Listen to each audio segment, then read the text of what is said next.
Killing a monster is not easy. Movies tell you it is.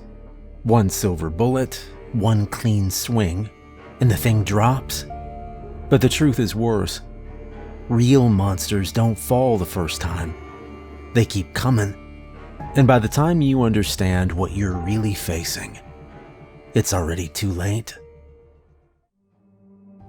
Sheriff George Lost and his oldest friend, David Winters, sat in the small second-story office of the sheriff's station in Daggerlin, Ohio. The window looked out over Main Street, porch lights glowing against the pool of Lake Erie.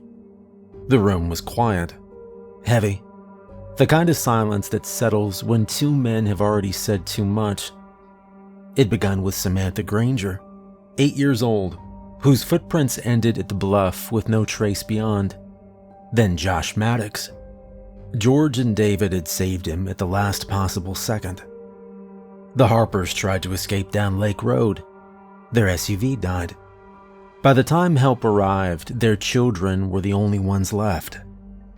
The town mechanic, Marcus Wilkins, nearly gave his life saving those kids, bleeding out in the road while the creature grinned. And then Frank Greeley's trawler set ablaze on the water, the old man swearing something had struck the hull just before the fire. Every sign pointed to the same truth. Daggerlin was marked. Bullets didn't matter. The rules didn't matter. Whatever lived in the lake wasn't finished. Now, George and David sat in the dim office, watching the town go still below them, both men knowing the same thing. Time was running out.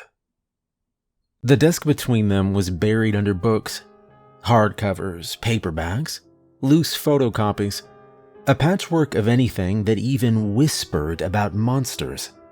Some came from the town library, spines cracked from decades of dust.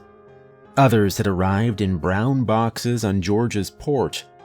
A few had no publisher's mark at all, ordered from strange websites with names like hauntedstuff.com, their pages reeking of ink and mildew. There were bestiaries that read like novels, field guides on folklore, even pulp paperbacks with lurid covers, demons, lake serpents, ghost of the drowned. Half of it contradicted the other half. It was hard to know what was real, what was an old wives' tale, or what was just a writer's imagination. But they weren't leaving anything to chance. If there was a way to kill the thing in the lake, they'd find it. The coffee pot hissed in the corner, filling the room with the smell of burnt grounds and bitter steam. Mugs sat within reach, half drunk and cooling, as George flipped through a yellowed encyclopedia of cryptids while David scribbled notes on a legal pad. The sheriff's office felt less like a place of law and more like a college dorm at night. Two exhausted men trying to cram for a test they couldn't afford to fail. David rubbed his temples. We don't even know where to start. Half these books say monsters hate silver. The other half says they don't care. Fire, iron, salt, holy water. Take your pick. George didn't look up from his book. So we try all of it, he said. The silence pressed back in, broken only by the soft turning of pages and the tick of the wall clock. On the table, the books painted a fractured history of fear, but together, they told the same story. People had been seeing strange things in the water for as long as they'd been writing things down. There were stories of river demons that pulled children under, of fishermen vanishing without a trace, of something waiting in the dark. One paperback claimed some creatures only went for the liver, dense with iron, fat, nutrients. Predators choosing the richest prize. David read it aloud, voice low. Sounds familiar, doesn't it? George didn't answer, but his jaw set hard. One of the thinner volumes had come from a strange site online, half folklore and half conspiracy. It mentioned something called the Shakoy, a legend from the Philippines about a creature that dragged people under from the shallows, part human, part fish, with claws like hooks. David muttered, "Could be the same thing, different place, different name." Lore overlapped. Some said silver, others fire. A few swore by salt, by prayer, by iron. Nothing was consistent. For every book that promised a weakness, another claimed it didn't matter, that the monster always came back. David closed one with a snap. "We're digging through 1,000 years of stories, and they all end the same way," he said. George stared at the mess of paper and ink between them. "Then maybe it's on us to write a new ending." The clock ticked. The lake's water lapped against the shore. And in the sheriff's office, two old friends leaned closer to the mess of books, searching for the one thing no one else had found, a way to kill it. David thumbed through a dog-eared paperback, half folklore, half survival guide. His eyes snagged on a short passage. "All right, hold on, listen to this," he read aloud. "Some freshwater demons cannot survive in the ocean. Salt water burns them, weakens them, drives them away. Salt is their undoing." George leaned over, brow furrowing. Freshwater. David tapped the page. "Maybe that's why it sticks to the lake. It's not just hunting here. It's trapped here." George reached for another book, flipping quickly until he found the line he remembered. His finger pressed against the page. Here, same thing. Known to consume the liver of its victims, avoiding other organs. Sensitive to salt. Strongest weakness believed to be silver. The room went still for a moment. David sat back in the chair, exhaling. Salt and silver. This might be as close as we're gonna get. George rubbed a hand down his jaw. "Well, salt we can manage. Bags of it. Barrels if we have to. But silver, that's another story." David leaned back, eyes narrowing in thought. "Not if Marcus is still breathing. You've seen his shop. He's got more than wrenches in there. Old kiln, scrap piles. Hell, he's practically been running a forge for years. Fixes half the farm equipment in the county with it." George frowned. "That's a big leap from welding plow blades to making something that can kill whatever this thing is." David's voice dropped. "It's all fire and steel, George. If anyone can shape silver into something sharp enough to matter, it's him." The sheriff didn't answer right away. He flipped the book shut, staring at the title on its cracked spine. Encyclopedia of Aquatic Aberrations. The leather was worn, the pages swollen with age, but the words inside had given them more than just fear. It had given them direction. He set it aside. "Yeah, maybe Marcus can do it." David leaned forward, elbows on the table. "And the salt. We don't just carry it, we use it. We line the boat, throw it at the thing. Whatever it takes to slow it down." George rubbed his jaw, the day's stubble rough against his hand. "All right, well, then we'll need more than a few bags from the grocery store. Whole pallets, if we can get them." The clock ticked. Outside, the wind pressed against the old glass panes, carrying the low hush of the waves. Finally, George stood, sliding the encyclopedia aside and reaching for his coat. All right, we go to Marcus. If he can forge silver into something we can use, we put it in our hands. And the salt, we'll find enough of it." Let's just hope it works. George rubbed at his eyes, then glanced at the duty roster tacked crooked on the wall. It's just Mendez and Hawkins with me now. Watterson packed up and left town yesterday. Said he had family in Columbus and wasn't sticking around to see what else came out of that lake. David gave a short nod, not surprised. George exhaled. When they're back, we'll meet up and tell them what we've got. It's not proof. Hell, it's barely more than guesswork, but it's better than nothing. The room fell quiet again. David pushed back from the table, his chair legs scraping soft against the floorboards. I should spend time with Owen today, he began. His voice was low, almost apologetic. All this matters, but so does time with him. I just feel like I'm never there for him lately, He rubbed a hand over his face, searching for words. I've thought about sending him away, inland, maybe out of state. But the truth is, I think he's safer here. God knows he wants to stay. And he's never alone. When I'm out, he's with Joe and Crichton every minute, and that dog doesn't let him out of his sight. Uprooting him, dumping him with strangers or distant family, it just feels wrong. George studied him for a moment, then said quietly, He's a good kid. That pulled a faint smile out of David. Yeah, he is. And he looks up to you, George. He's got it so deep in that damn head of his that one day you and him are going to be working together. Drives me nuts sometimes.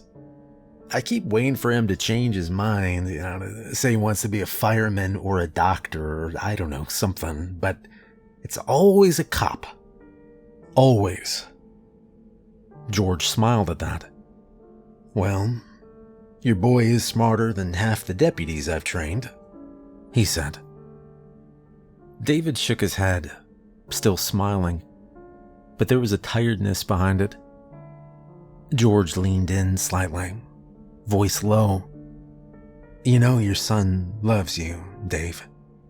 You know that, right? David's smile faltered just a little, but he nodded again. Yeah, I know. George held his gaze a moment longer. I wouldn't be surprised if he was out on the lake one day, helping out, watching over people like you do. David just nodded and forced a small smile. The silence between them said the rest. Mark Hanlon worked the lines loose at Edgewater Marina in Cleveland, coiling each neatly before stepping back aboard. He'd already checked the bilge, cracked the hatches, sniffed for fuel, safety gear stowed, radio tested, tank topped. Every box ticked. All right, forecast looks perfect, he said, settling into the helm seat. Calm all day, light westerly winds. Couldn't ask for better. Across from him, his wife Ellen handed him a travel mug. You always say that right before you start the checklist over again. Mark smirked but didn't deny it. Well, habits keep us alive, honey. Their son Ryan sat forward with a folded chart across his knees, tracing the shoreline eastward with his finger. So we'll go past Euclid, then Menor, Daggerlin, Ashtabula, and Geneva on the lake. Ellen glanced over, amused by his concentration. Pretty good pronunciations. You sound like a tour guide. Ryan grinned and folded the chart carefully, tucking it beside him. Mark eased the throttle forward, the engine settling into a steady hum as the boat slipped out of the marina into open water. A low wake curled behind them as the Cleveland skyline blurred into the haze.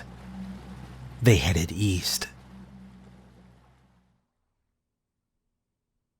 Marcus Wilkins looked like he'd been stitched together with wire and gauze. The lights of the hospital room gave his skin a gray cast. Machines hummed softly around him, each beep a reminder he was still holding on. When George and David stepped inside, Marcus shifted in the bed, trying to sit up straighter. He winced, cursed under his breath, then waved him off before either man could tell him to take it easy. "Oh, don't look at me like that," Marcus rasped. "I'm not dead yet." David pulled the chair closer to the bed, setting his forearms on his knees. "No one's saying you are, but you came close," he said. Marcus grimaced faintly, though it tugged at his stitches. George remained standing, his hat in one hand, the other resting on the back of David's chair. He studied the old mechanic for a moment before speaking. "Well, we've been going through everything we can get our hands on. Folklore, old records, whatever's out there." Marcus's tired eyes studied the men. "And?" David leaned forward. "Well, we think salt weakens it. Silver might be able to kill it." Marcus didn't say a word. He just sat and thought. "Salt and silver." He trailed off and nodded to himself. "My grandfather used to talk about things like that." George and David exchanged a glance. Marcus wet his lips, voice low but steady. "If that's true, if salt weakens it, then you can use it to slow the thing down. Blind it. Burn it, if you can. And the silver..." His hand twitched against the blanket, like he could feel the weight of a tool in it. "Silver, it has to be shaped into something that'll cut deep. A blade, a spike. Doesn't matter what, as long as it gets through the skin." David leaned closer. "You think you can do it?" Marcus's eyes locked on his. "Well, you bring me the metal. Maybe I'll find a way. Soon as they let me out of this damn place, I'll be back at the shop. I can melt it down, shape it, give you something real to carry out there. I'd slow you down in a fight. Won't last 5 minutes on that water. But maybe I can still help." The room was quiet again, except for the monitor. Finally, Marcus nodded once, firm. "Bring me silver. Whatever you can get." George gave a firm nod.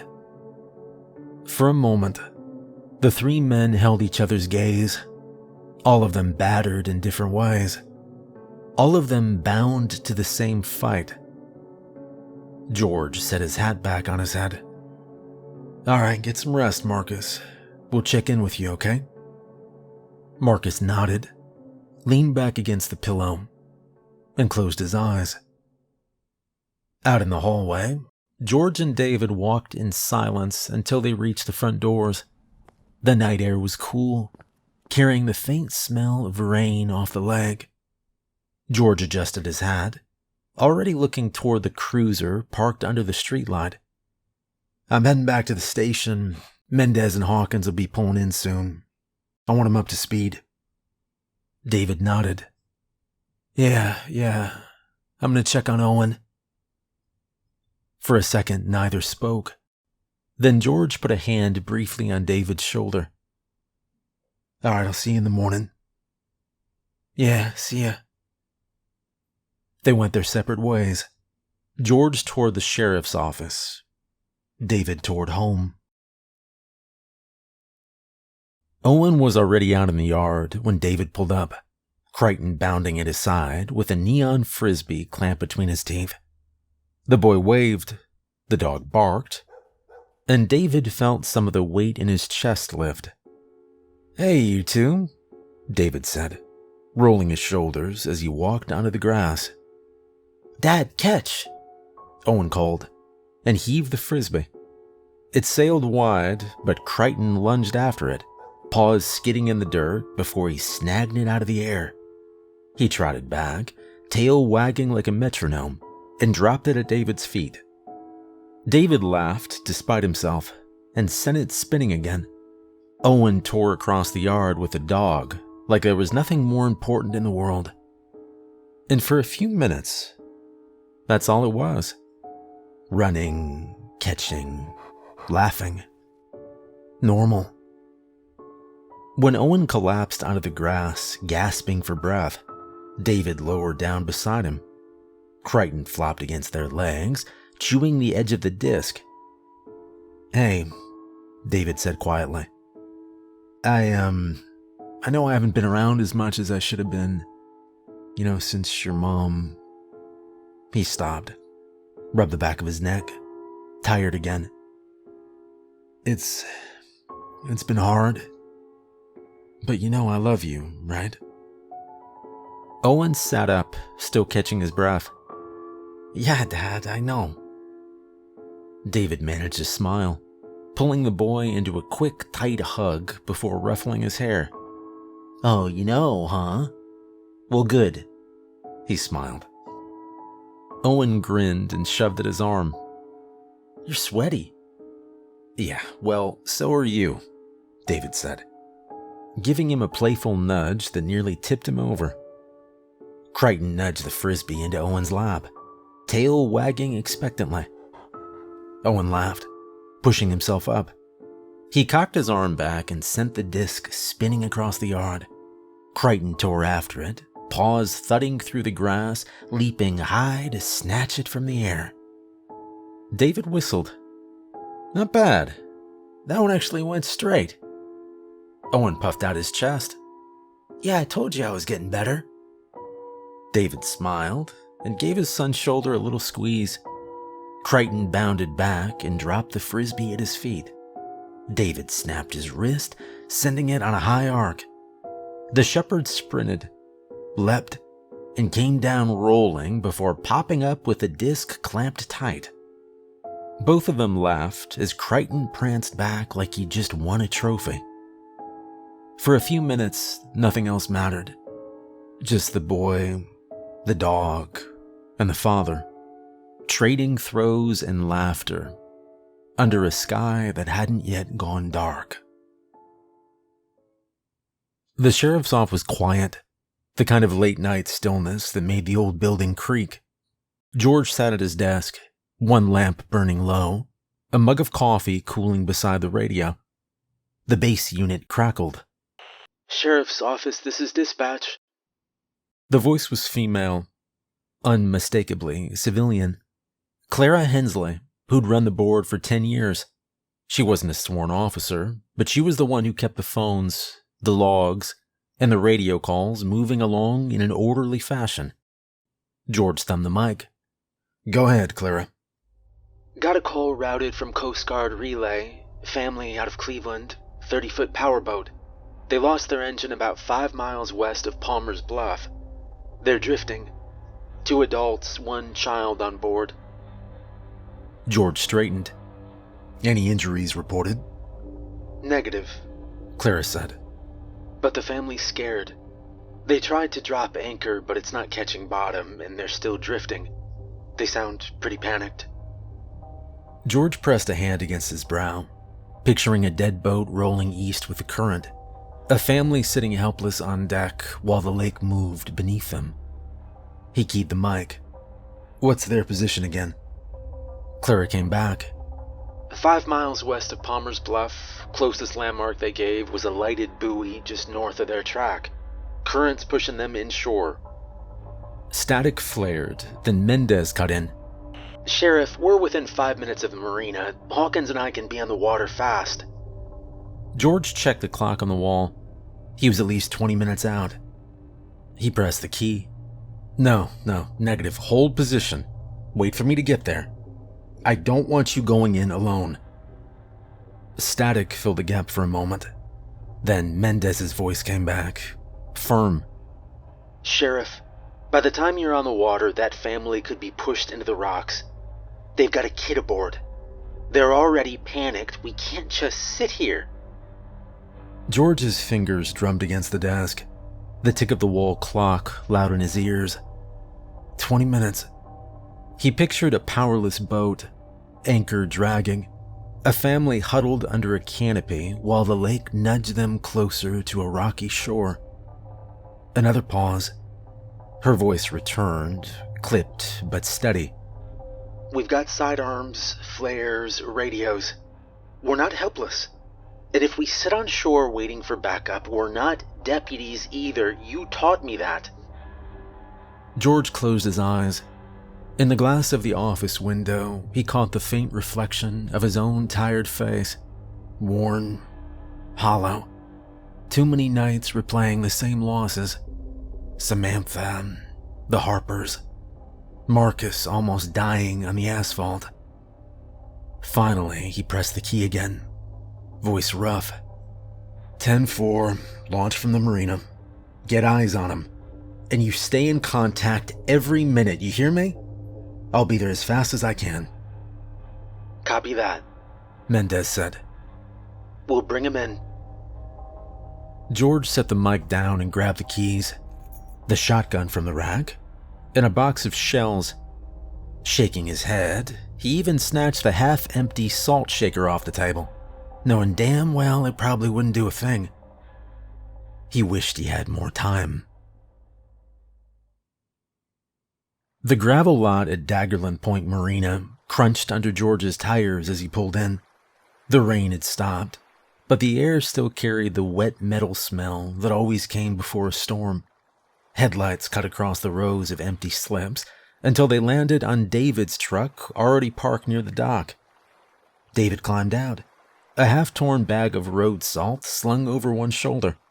He gave a short nod, jaw tight, and dropped it into the patrol boat with a dull thud.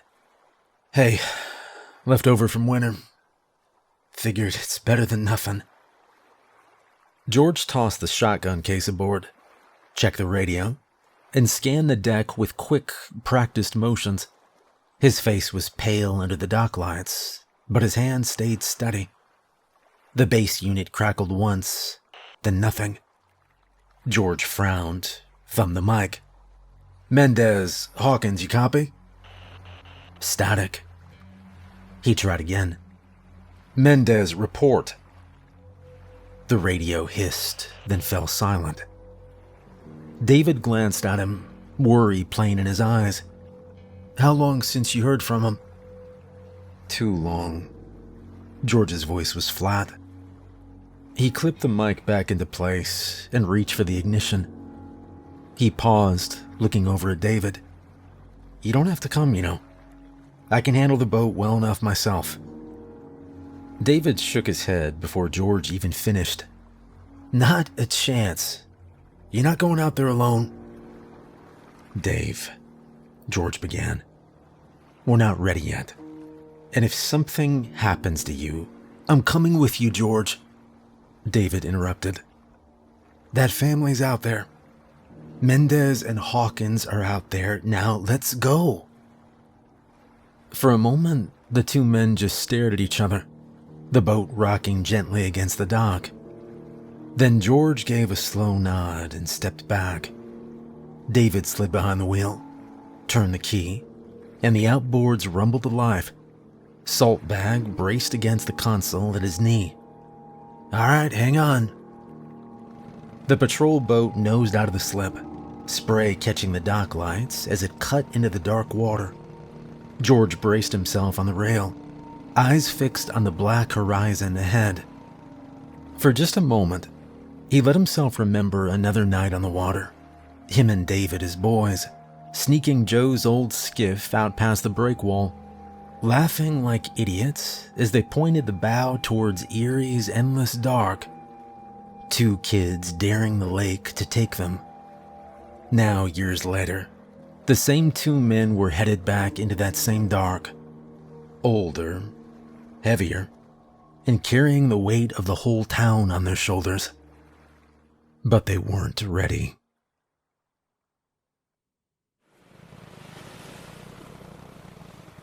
The patrol boat cut through the black water, bow light sweeping pale arcs across the chop. Spray hissed along the hull, every splash louder than it should have been. Neither man spoke.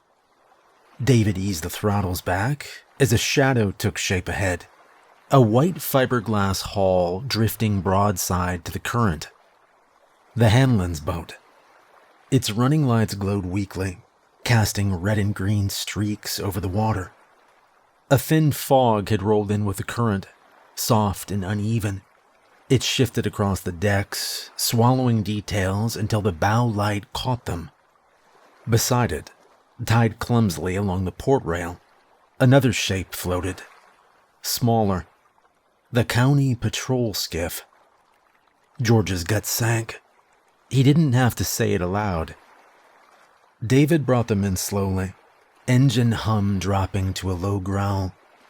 Both boats rocked against each other in the dark, their lines creaking with each shift of the current. No movement on deck. No voices. The fog thickened in patches, curling over the rails, softening the outlines of empty chairs and windows. A child's life jacket lay abandoned near the stern, half shrouded in mist. On the county skiff, the floodlight still burned, its beam cut to ribbons by the haze, aimed uselessly out across the water. There was no one there. David throttled into neutral. The three boats, theirs, the patrol skiff, and the Hanlon's cruiser, knocked gently together in the current, the sound too ordinary, too normal. George scanned the decks, eyes narrowed. No sign of Mendez. No sign of the family. His voice was low, even, but David could hear the tension in it. The wind carried across the water, and the boats rocked again. The sound of rope straining against cleats filled the silence. For a long moment, neither man moved, just listening, just waiting. The fog pressed in closer, damp and heavy, muffling even the slap of water against the hull. It was the kind of quiet that felt wrong, not peaceful, but eerie. David finally reached for the cleat line. "Let's tie up." George nodded once. "Stay together. No splitting up." "Wouldn't dream of it," David replied. David looped the rope and hauled the patrol boat against the skiff. The hulls kissed with a hollow thud, then settled into a slow rhythm with the current. George chambered around in the shotgun, the click loud in the fog. "You board first, I'll cover." David slung the salt bag higher on his shoulder, hand brushing the pistol at his hip, the one George always made him bring, just in case. He stepped across the gap, boots landing on fiberglass that creaked under his weight. George was right behind him, shotgun raised. The fog curled low across the deck, carrying the faint smell of brine and something else. David swept the beam of a handheld flashlight along the deck. The mist caught the light and blurred it, revealing only fragments. An overturned cooler, a towel stiff with lake water, the empty life jacket by the stern. He swept slower, steady, letting the light crawl across the deck. The fog smeared every edge, made every shape look wrong. He paused at a shadow by the cabin door, heart ticking faster, then let out a breath when it turned out to be nothing more than a folded deck chair half collapsed against the wall. George's boots creaked behind him, shotgun steady at his shoulder. The patrol skiff rocked against the cruiser, ropes groaning, as though the lake was tugging at them, impatient. David angled the light lower. Something dark streaked across the non-slip decking, faint but unmistakable. His jaw tightened. "George?" The sheriff stepped up, peering down. Smears, drying, worked into the tread. Blood. A few feet farther on, The beam caught metal. A gun lay on its side, half slick, the polymer grip streaked crimson. George crouched, eyes hard, shotgun never wavering from the shadows. He reached out, thumb and forefinger lifting the pistol by the trigger guard. Issued, he muttered. Mendez. The word hung between them. David's flashlight beam trembled slightly as he swept it across the deck again, over the cooler, the towel, the streaks of blood leading nowhere. The fog curled heavier, blurring the rails until the lake seemed to vanish just beyond arm's reach. And then it came, a sound cutting through the quiet. A splash. Not the sharp crack of a fish, not the roll of a wave. Heavy, deliberate, something breaking the surface and sinking back down again. Both men froze. David swung the flashlight toward the sound, its narrow cone slicing into the mist. White glare caught nothing but churned ripples fanning out into the dark. George rose slowly, shotgun following the beam. His jaw clenched. That wasn't a fish. Another knock sounded, not from the water this time, but from the hole. A dull thud, just beneath their feet, as if something large had brushed the underside of the boat. The two men locked eyes, breath tight, waiting for the next sound. David turned the flashlight toward the small cabin hatch. Family might have gone below, he said. George nodded once, motioning him forward. They moved to the steps, the air inside thicker, worse. David put one foot down, then another, his beam shaking as it swept across the cramped space. The light caught the floor first. Red. Dark, tacky smears pooled deep in the non-skid grooves. Then more, shapes half buried in shadow. Arms, a leg twisted wrong against the bulkhead. Torn fabric. David stumbled on the step, boot skidding in something wet. He caught himself on the rail, breath catching. My God. George reached down, pulled him back with one hand on his shoulder.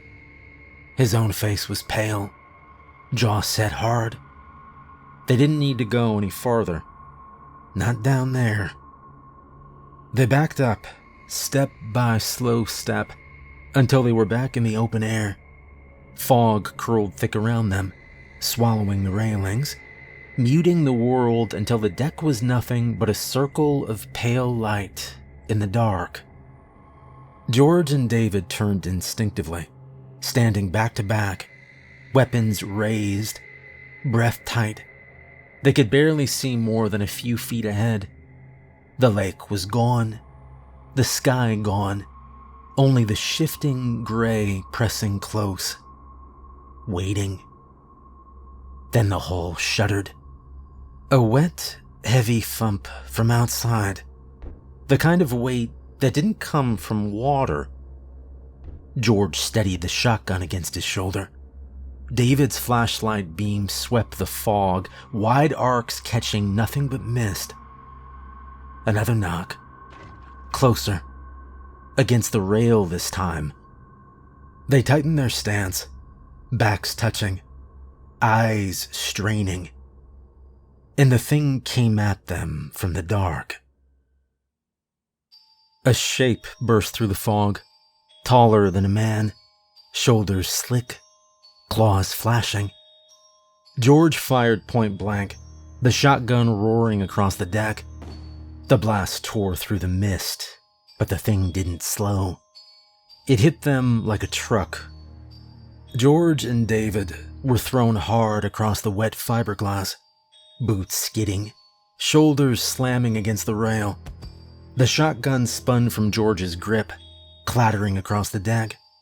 David's flashlight pitched forward, its beam whipping through the fog before it fell and rolled, casting crazy arcs of light. The boat lurched under the impact, cleats groaning, lines straining as water slapped against the hull. The fog shifted, and for a second, the thing was only a silhouette crouched on the deck, grinning, claws dragging slowly across fiberglass, leaving gouges in its wake. George groaned, pushing himself up to his feet, eyes darting toward where the shotgun landed. He staggered forward, desperate, while David scrambled beside him, grasping frantically at the deck. His pistol was gone, somewhere in the shadows, lost in the spray and fog. George lunged for the shotgun, fingers closing around the stock, and the creature's claw came down. It raked across his arm with sickening force, nearly severing it at the elbow. George froze, a sound caught in his throat, staring at the torn mess hanging from his shoulder. And then the thing slammed into him again, hurling him to the deck. The shotgun skittered away as the creature pinned him down, claws pressing into his chest, its grin wide and dripping. It lowered one long claw and gently tapped the place just above his liver, lingering there. David staggered up, eyes wide. His pistol was gone, but the salt bag lay burst open nearby, spilling across the boards.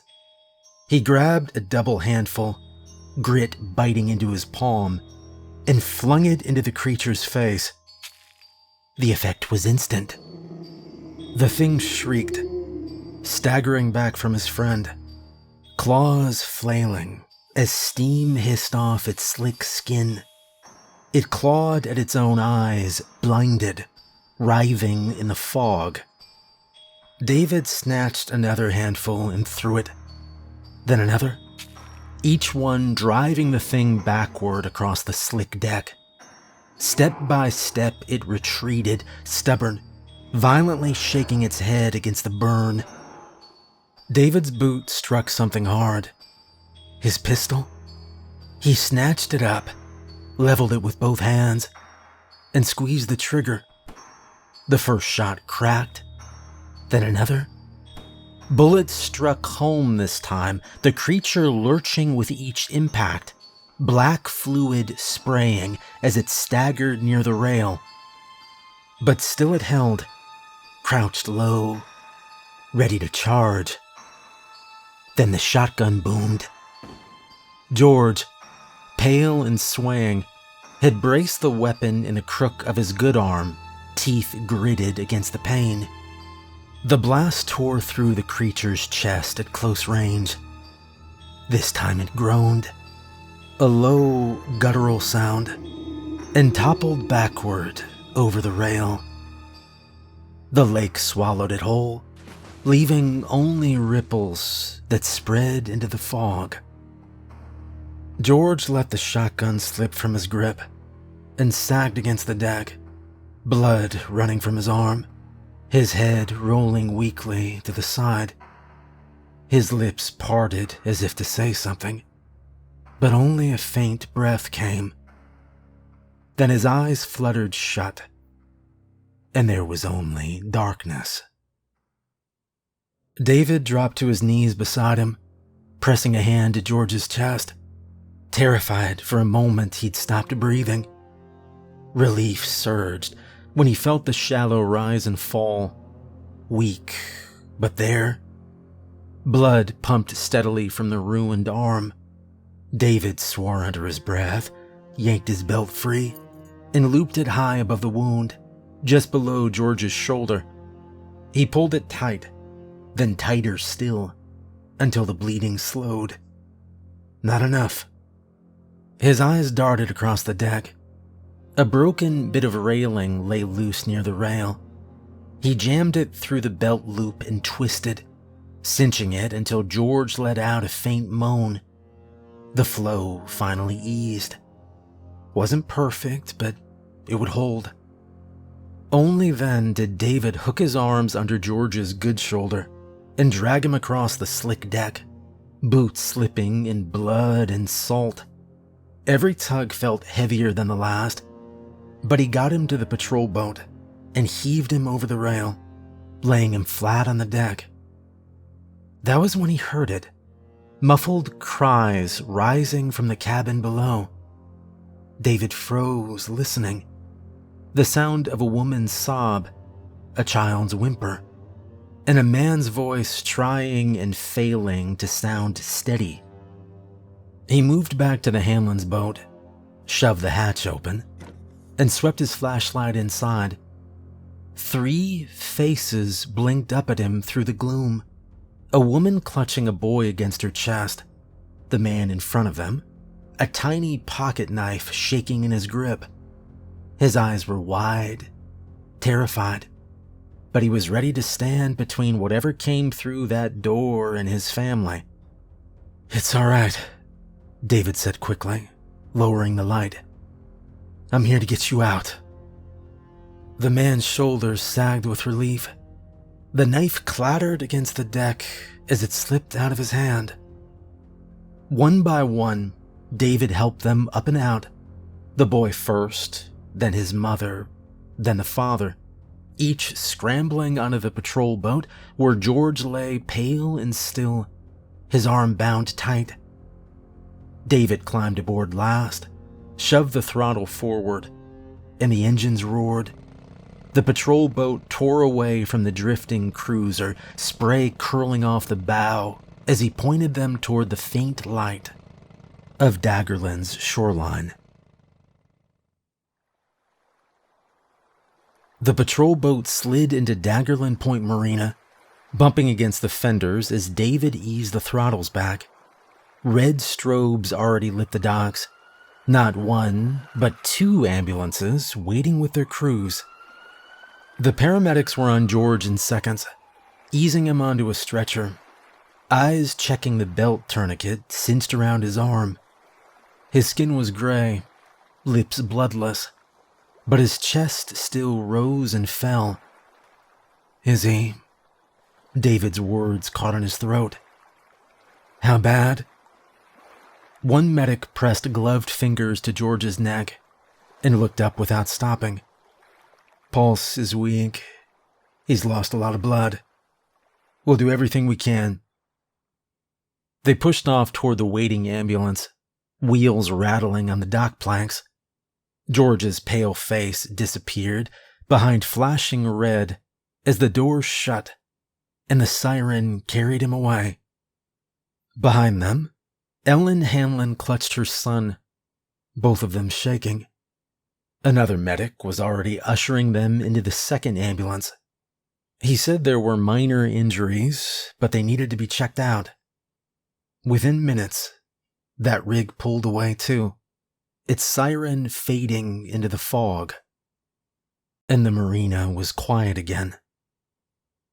Headlights swung in across the lot. A battered pickup rolled to a stop, brakes squealing. Joe Winters climbed down stiffly, one hand on the doorframe. The passenger side banged open, and Crichton hit the planks at a run. The black shepherd bounded to David, pressing his head into his ribs, tail thrashing once before he went still, nose working the damp air. David dropped to one knee, fingers digging into the dog's coat. "Good boy," he whispered, his throat tight. He stood as his father approached. "What are you doing here?" Joe's voice was gruff. "Heard the call on the scanner, thought I could help. What happened out there?" David let out a shaky breath, still resting a hand on Crichton's neck. His eyes looked hollow in the dock light. "It was bad. I don't know if George is going to make it. That family was trapped, and if we'd been a minute later..." He stopped, rubbing a hand down his face. "You don't want the details?" Joe frowned. You're talking like it was something more than a busted engine. David shook his head slowly. It wasn't an engine, Dad. You know it wasn't. We saw it again. It came up on the boat. Nearly took George. It would have taken me too if the salt hadn't slowed it. Joe stiffened. David? I'm telling you the truth, David interrupted. He looked down, knuckles wide against Crichton's fur. It's real, Dad. I wish to God it wasn't, but it is. Joe's voice came out low, but sharp. You said the same thing when Claire got sick. You saw signs. You thought you knew better. You wouldn't even let her try the chemo. David's head snapped up. Don't. She might still be here. Joe pressed, his voice breaking. If you'd tried to talk her into it. David's face twisted, pained. It wasn't my choice. It was hers, Dad. That's what Claire wanted. She didn't want to spend her last months hooked to machines, sick and miserable. She wanted to live life while she could. Joe's eyes shone wet in the docklight, but his voice was harsh. She wanted hope, and you just let her throw it away because it was easier than fighting. David shook his head hard, voice hoarse. I loved her enough to let her choose. You think that was easy for me? Watching her waste away while I prayed for one more good day? You weren't there, Dad, not like I was. I loved her too, Joe snapped, his face lined with grief as much as anger. For a long beat, neither man spoke. It struck David then that this was the first time they'd said Claire's name aloud since the funeral. All of it had been bubbling under the surface for months, festering in silence, waiting for a night like this to finally tear loose. Crichton's growl deepened, claws scraping the planks, but neither of the men noticed. Joe's voice cracked when he spoke again. That boy needed his mother. God knows he still does. And instead, he's left with you chasing monsters and ghosts. David's face darkened. He broke away, pacing a few steps down the dock, hands pressed hard against the back of his neck. Crichton padded close behind, head low, growl rising as his ears tracked the black water beneath the pilings. David spun, frustration boiling over. Sit. The shepherd dropped to his haunches instantly, whining low in his throat, eyes never leaving the leg. Crichton, stay, David said. Crichton froze, muscles rigid, ears pinned forward. His chest rumbled with a warning growl he couldn't swallow down, but he obeyed, whining softly, eyes still locked on the dark water below. David turned back toward his father, anger burning through his exhaustion. Don't you dare say I failed, Owen. Don't you dare. The fog pressed tighter, swallowing the edges of the dock. Crichton's growl built to a low, shaking rumble in the silence, but the men were too far inside their grief and anger to hear. David kept pacing, boots thudding softly on the wet planks. His voice was ragged now, torn between fury and grief. Crichton's growl rose sharp and sudden, silencing the men. The shepherd stared down, ears flat, teeth bared at the black gap between the pilings. David barely turned his head before something cold and black shot up from the water. A claw snapped around his ankle and yanked. He gasped, the sound more shock than scream, as his legs went out from under him.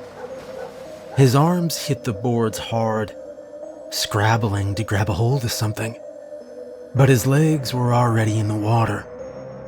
It was dragging him down. Joe dove, grabbing for his son's wrist, but the grip below was too strong. David's eyes flashed up at his father's face, and then the lake claimed him, ripping him down into the darkness.